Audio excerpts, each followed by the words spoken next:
Bonjour et bienvenue à cette dernière vidéo sur le Mitsubishi Outlander GT 2025. Je suis Christian Gagnon. Aujourd'hui, je vais vous décrire la gamme ainsi que vous parler du groupe motopropulseur. D'abord, la gamme s'échelonne sur plusieurs modèles. Il y a un modèle ES, SE, LE, SEL, GT et GT Premium. D'ailleurs, le véhicule que j'ai essayé cette semaine, c'est le modèle GT Premium. Alors, c'est le plus équipé que vous pouvez obtenir. Les prix, ça varie grosso modo entre 36 000 et 48 000 auxquels il faut ajouter des frais ainsi que les taxes. Alors, pour ce qui est de l'équipement, disons que le modèle ES est quand même bien pourvu. Le grand écran que vous avez vu dans ma deuxième vidéo, le grand écran est aussi là pour tous les modèles. Tous les modèles sont 4 roues motrices. Le système audio Yamaha qui joue vraiment très bien. Vous l'avez aussi dans le modèle de base, à l'exception qu'il y a seulement 8 haut-parleurs. Les modèles moins équipés ont 8 haut-parleurs. Les modèles GT et GT Premium ont 12 haut-parleurs. Mais ça joue quand même très bien. Je suis convaincu que même avec 8 haut-parleurs, le son est vraiment bon. Alors, le modèle S n'est pas à dédaigner le modèle de base. Et disons que si vous voulez un petit peu plus, ben, vous prenez le modèle SE et ça va aussi faire très bien l'affaire. Quelques équipements qui sont exclusifs au modèle GT Premium, eh bien, il y a le rétroviseur intérieur numérique qui fonctionne avec une caméra qui est au-dessus du haillon. Ça, c'est exclusif au modèle GT Premium. Alors, vous allez être obligé de choisir ce modèle-là si vous voulez absolument cet équipement, mais je vous dis, ce n'est pas indispensable. C'est intéressant comme équipement, mais ce n'est pas indispensable. Alors, pour ce qui est du moteur, c'est un 4 cylindres, 2,5 litres atmosphérique. Il n'y a pas de turbo. C'est bon pour 181 chevaux et 181 livres-pieds de couple. C'est un moteur qui n'arrache pas l'asphalte, mais ça va très bien. Son point faible est peut-être le fait qu'il est couplé à une transmission CVT, mais pas extrêmement dérangeante. Elle ne fait pas révolutionner le moteur inutilement. C'est juste qu'il y a toujours un effet d'élasticité avec une transmission CVT et on le retrouve encore ici. Il y a des palettes pour changer les vitesses manuellement. Mais même avec ces vitesses-là, on ressent l'élasticité. Ce n'est pas des vitesses fixes. Il aurait fallu qu'on programme des vitesses fixes qui fassent comme une transmission manuelle, mais il reste qu'il y a quand même un effet d'élasticité. Ça peut vous aider à doubler un autre véhicule, mais vous ne trouverez pas ça intéressant de rouler toute la journée en changeant les vitesses. C'est pas du tout intéressant.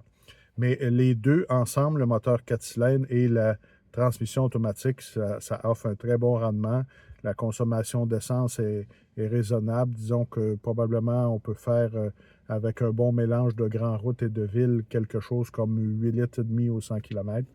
Alors, moi, j'ai fait un petit peu plus, mais il me reste encore de l'autoroute à faire pour aller rapporter le véhicule prochainement. Alors, probablement que je vais être pas loin de ça, 8,5 ou 8,7 litres au 100 km.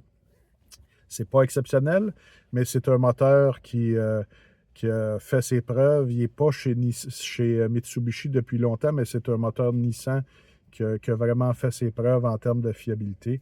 Alors, je n'ai pas de doute pour le moteur 4 cylindres concernant la fiabilité. La transmission, ben, on verra. Les CVT, ça n'a pas toujours été fiable. Dans ce cas-ci, j'en ai aucune idée, je ne peux pas me prononcer sur la fiabilité. Pour le reste, pour les roues, les modèles moins équipés sont